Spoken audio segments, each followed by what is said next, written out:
কিভাবে না জুনকি যে আছে এতটুকু থাকবে। জুনগুলো আছে তাই থাকবে। একটু দেখ যদি বাড়ার লাগে বাড়া। বইমেলায় তো প্রায় প্রতিদিনই আসে, হঠাৎ করে কালো শাড়িটা কেন আসে? সাতটায় দেবো আমি কিছু ভেবে করি নাই যেটা সামনে ছিল একটু বুক করে দিবি।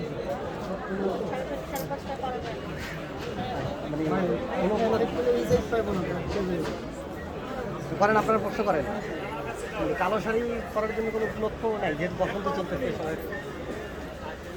না আসলে কিছু ভেবে চিন্তে করিনি, বসন্ত এখনো আসেনি, 14 ফেব্রুয়ারি খুব দেরি আছে।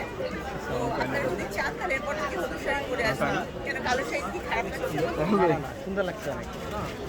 আচ্ছা, মানে বসন্ত নিয়ে আলাদা কোনো প্ল্যান আছে কিনা? আসলে আমার কাছে এই ফেব্রুয়ারি মাস ভাষার মাস, বই মেলার মাস এবং আমার বইয়ের মাস। তো আর কোনো